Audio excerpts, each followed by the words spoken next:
Hi, this is Mike from Mike's Unboxing Reviews and How To, and on today's video we take a look at the Gamdias Boreas E1 410WH, quite a long model number. This is actually a really cost-effective CPU cooler available on the market at the moment for somewhere in around the £15 mark. There will be links in the video description so you can check out pricing near you, but here in the UK at the moment this was down to about £16.99 with a voucher as well on Amazon, and there's generally one on offer. This comes in a variety of flavors also. There is this version here, which is the WH, the white version. There's also a light version, which is basically, well, yeah, a slightly trimmed down version of it. And there's black, white, all sorts. So check out the links in the video description. You can see which one might be suitable for your particular build. And this, I think, is actually a really good option. It comes in, like I said, around about £15. It's a standard 120mm CPU tower cooler. It's got 4 heat pipes included. Comes in at just under 155mm high, so shouldn't have any issues with compatibility for most modern cases. And also, due to its somewhat slimline profile, RAM clearance is absolutely great and giving you access to all 4 slots on pretty much any motherboard. So yeah, ticks lots of boxes as far as I'm concerned, and especially the fact that it's cheap and it's got a little bit of RGB, which could help sell your budget PC. So on today's video, we can go through, take a quick look at the packaging, see what comes included. We'll do a quick installation onto an AM4 platform, and then we'll come back at the very end with some thermal results from testing that I've done here and my final conclusions. So let's get started with the packaging. So taking a look at the box, this is pretty much standard affair these days, quite nice retail packaging. So this is the Boreas E1 410WH. It's got some things on the front there saying about how cool it can be, around about 15 to 20 degrees cooler than a stock boxed Intel cooler, and yeah, it does seem to keep the process around about 60 degrees, although they don't really go into much detail about what they actually tested. Looks like it's a very old processor, like an i7-8700, which yeah, this has been on the market a little while, around about sort of 3 or 4 years in various different iterations. It now has compatibility for Intel's LGA 1700 and also the new LGA 1851 sockets, and is also backwards compatible with many older platforms, including AM2, AM3, works with AM4 and also AM5. So yeah, pretty much universal socket compatibility, and is also compatible with a wide range of RGB inputs. It uses a standard 5V 3-pin addressable RGB header and also a 4-pin PWM. The fan on this one has a rotational speed of between 800 and 2000 RPM and has just over 70 CFM of throughput. So yeah, on paper, actually looks pretty good, but is it easy to install? We'll find out very shortly. But before we do that, let's take a look at some of the mounting hardware. So in terms of mounting hardware, not a great deal to speak of. They've kept it really simple, and something which I actually like is the fact that all of it comes in resealable bags. So if you do decide to maybe change platform, it's very easy to do. And also if you're someone who flips PCs, then it's really nice that you can give your customers all of the bracketry. So again, if they do decide to upgrade at some point, they've got everything there and it's very clearly marked up. So let's take a look and see what we've got. So there is a bag for Intel sockets. So this is the LGA 2011 and the 2066. So a little bit older, but certainly can come in useful for some of those older flips. For more modern Intel sockets, you've got the Intel LGA 1700 and 1200 and 1366. And again, that will do LGA 1851 also. Moving on to the AMD side of the fence, just 2 brackets included here, which work for AM3, AM4 and AM5 sockets. Also included, there's a little baggie with 4 screws, and this is to mount the brackets to the actual CPU cooler. Reality is you only actually need 2 of these. I'm not too sure what they've included for. Maybe they're planning on you losing some, but anyway, there's 4 of them included. For Intel sockets, you've got this plastic backplate, which is adjustable. So these little yellow bits on the end there, just move those to the appropriate size and it's all marked up on there so you know which one is suitable for your particular socket. Also included, there's a small sachet of thermal paste, or obviously you can use your own if you wanted to. And it does come with a user guide, it tells you how it all goes together.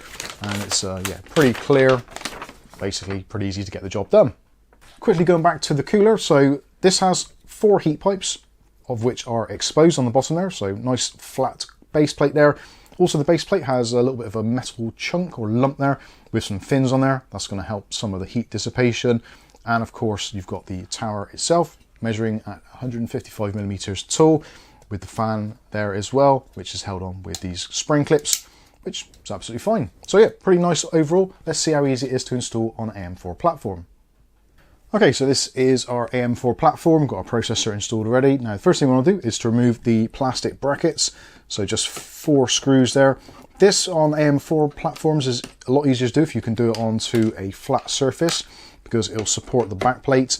If you're doing this on AM5, you don't have to worry so much because the back plate will keep itself in place because it's kind of melded or affixed to the back of the motherboard itself. So we can just move these screws out, and I would suggest keeping these somewhere safe just in case you ever decide to RMA the motherboard or install a different cooler. Now when it comes to setting up the cooler itself, you're going to want to remove the fan. Just spring clips on the side, just pull those off and the fan comes away from the heatsink. Next we're going to need the bag, which is marked up for AMD, so AM3, AM4 and AM5. And also we'll need the small baggie with the 4 screws. Take out 2 of them, that's all you need.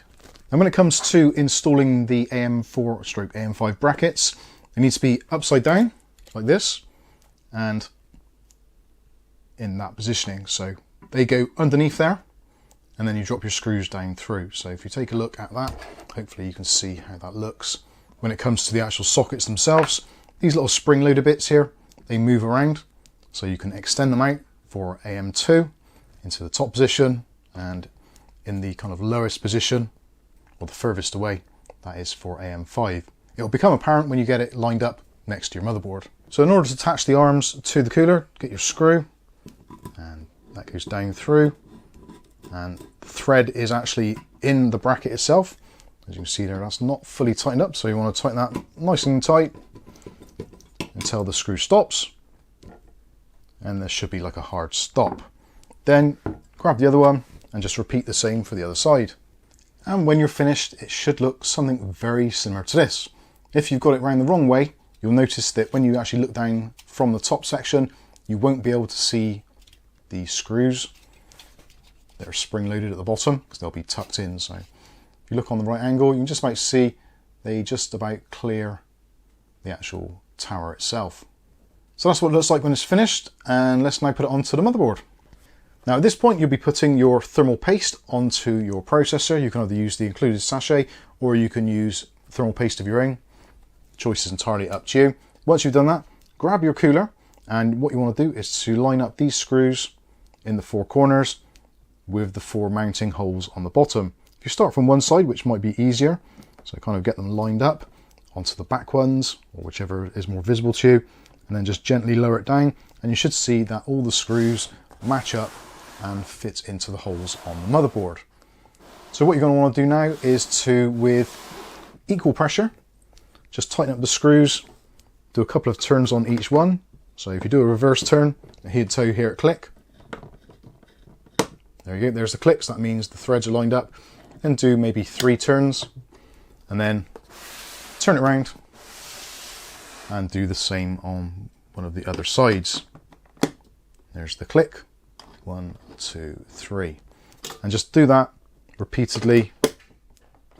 When you're finished, it should go to a hard stop.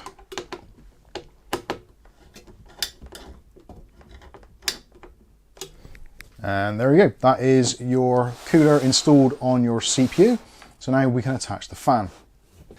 Now to install the fan, get your clips ready on the side, and all you want to do is to have your wires towards the bottom, and then pull the fan in towards the actual tower itself, lining up at the top there, and then on the side just pull the clips back and they should lock into place on the side.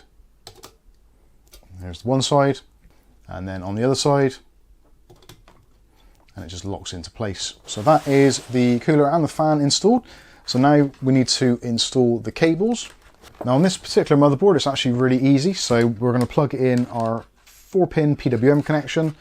That one goes into the CPU fan header, and then the other cable, which is for the 5V addressable RGB, our header is just here. So just line up the pins on the connector. You'll notice one of them is actually blanked off. And there we go. That is our connections done. You can obviously do your cable management at a later point, but that is pretty much it. So there we go. There is our Gamdias Boreas cooler installed on our AM4 platform. Now let's take a look at some of the results from our temperature testing. So in terms of the temperatures on this particular platform with the Ryzen 5 5600, this is idling around about sort of 32 degrees Celsius. This is in a 22 degrees Celsius room, so about 10 degrees over ambient, so that's absolutely fine. And the hottest recorded temperature is somewhere in the region of about 60 degrees, 62 sometimes, depending on what you do. I actually did two tests, one with PBO enabled, which gave it about 2 degrees extra.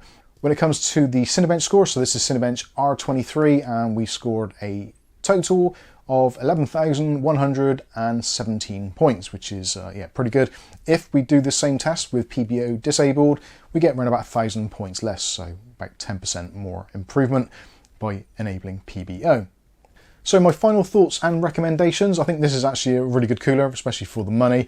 Depends what else is on offer at the time of purchasing.